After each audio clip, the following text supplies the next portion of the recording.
lesson 23. So this is our last lesson, Unit 5, on solving quadratics by graphing. So the first thing that's important is to understand, what are we even doing here? Like, how do these connect?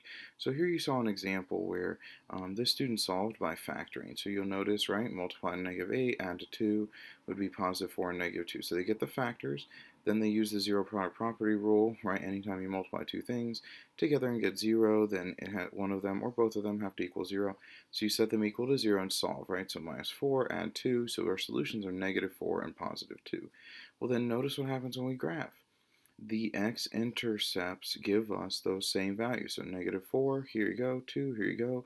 So what does that mean? It means that our graph, the x-intercept values, are the solutions. So that's a key point as we move forward here. Okay, so we need to make sure we know some vocabulary. So what are the x-intercepts? They're the points where we cross the x-axis, right? So we just saw that here, right? These values right here of -4 and 2, those are the x-intercepts. Root solution zeros, they're just three words that are basically synonyms of each other, mean the same thing. They're a value that makes the equation equal to 0, assuming it's in standard form. So for instance, here in this quadratic, 3 is a root solution 0, because if you were to plug 3 in for the x values, it would give you 0. So you'd have both sides equaling 0, so therefore it proved that it was true. Okay, again, what is the discriminant? It's the number under the square root in the quadratic formula. If you just want to find the discriminant itself, you do b squared minus 4ac. Okay, what is a parabola? It's just the name for the graph of the quadratic equation. So when you see that kind of U or N looking shape, that is what the quadratic equation is, okay? Remember, that means an equation has an x squared term. And the vertex is just the highest or the lowest point on a parabola. So if it opens up, it's the lowest point. If it opens down, it's that highest point, okay? Alright, so how do we solve a quadratic equation by factoring? Well, first you've got to get it set equal to 0 written in standard form, which is going to be the same for solving, for factoring and for quadratic formula. So from there, you're going to graph, and then the solutions are the x-intercepts, where you cross the x-axis, or in other words, y is equal to 0. Please note, even though it's a great way to solve, this only gives real solutions. So if you want to find non-real solutions, the only method that works is the quadratic formula. So there are basically three different scenarios for the graph. So the graph can cross the x-axis 2 times, like this. And when that happens, that means it has 2 real roots or zeros. In other words, the one on the right, the one on the left. And then it means that the discriminant is positive. So if we were to do the b squared minus 4ac, you'd have a positive discriminant, meaning you'd have 2 real roots. Okay, then there's another one where you would only have it just touching the x-axis. In other words, it just hits one time. That means it has one real root, which is called a double root. Technically, that means you get the same answer. It's just you get it twice. So we said, what are the solutions here? Oh, it's x equals -3 and x equals -3. It's really just the same thing over again, okay? That means the discriminant is 0, okay? Where if you were to do the quadratic formula, the plus minus part wouldn't make any difference, because you'd just be doing plus or minus 0. So therefore you get the same answer 2 times. Okay, and then the last one is you graph it and there are no x-intercepts, like this. And what that means is you have 2 non-real roots. In other words, they would have an imaginary number in the answer, and that means the discriminant is negative. And this would be the graph where you'd have to then, if you're asked for the solutions, you'd have to then do the quadratic formula out by hand to get the solutions here, and it would have an I in the answer. Okay, so moving forward, let's show how we do this solving by graphing. So here's the graph, or here's the equation, sorry. Make sure it's in standard form, this one already is, and then you just graph it with the Desmos.com calculator. Here you see the graph, and we just look for the x-intercepts. So notice it's at +1 and -4. Those are the solutions. So that's really it, okay? It's a really simple way to solve. So let's do this one, and we'll kind of show it here on screen 7. So I would need to get this equation solved because it's not set equal to 0. So we're going to -5 to both sides. So once we do that, I'm going to get x squared minus 4x minus 5 equals 0, okay? Well, now I have this. I'm going to graph it.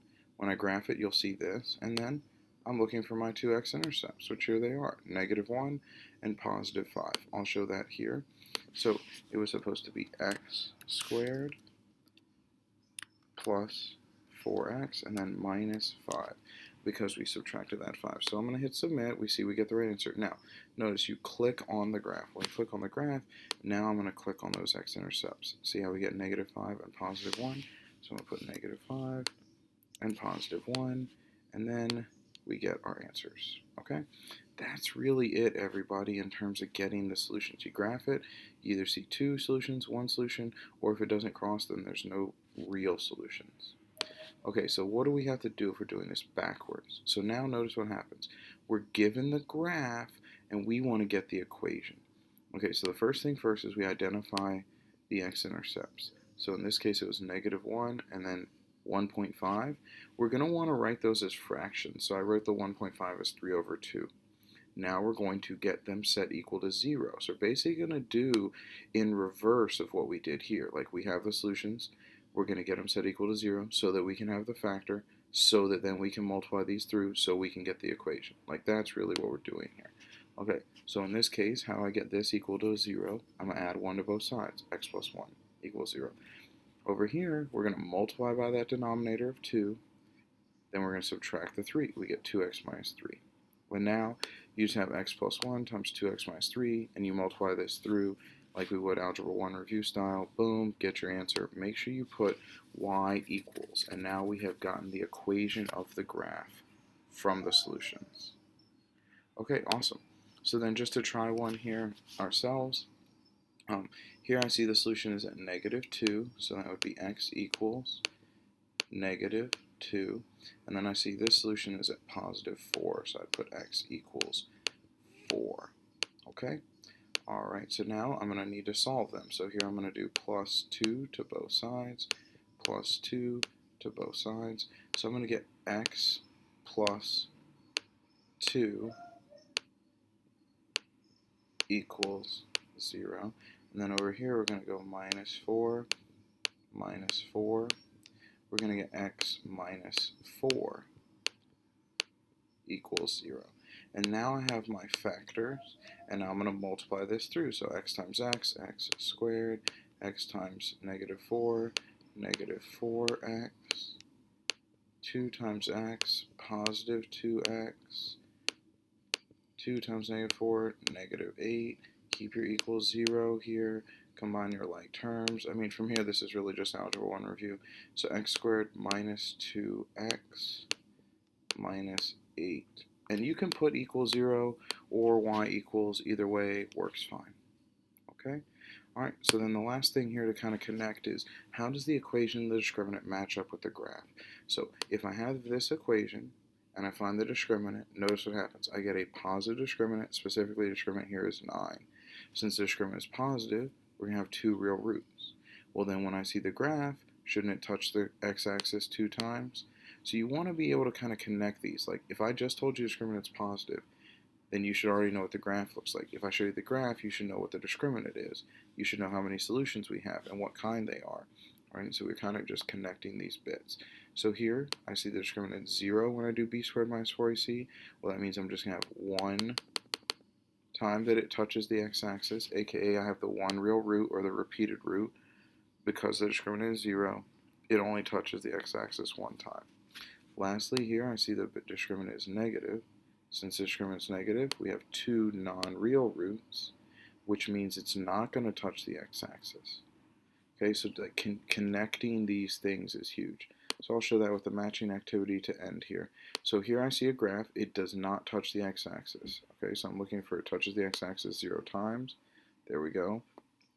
Since it doesn't touch the x-axis, I know my discriminant has to be negative.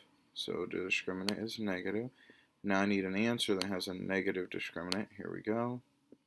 And then I need answers that have an imaginary number in them. And those are non-real roots. Okay? Alright, so now here I see my graph that has 2 real roots. So I need 2 real roots for answers. I need it to say the discriminant is positive. I need an answer that has a positive discriminant where the graph touches 2 times.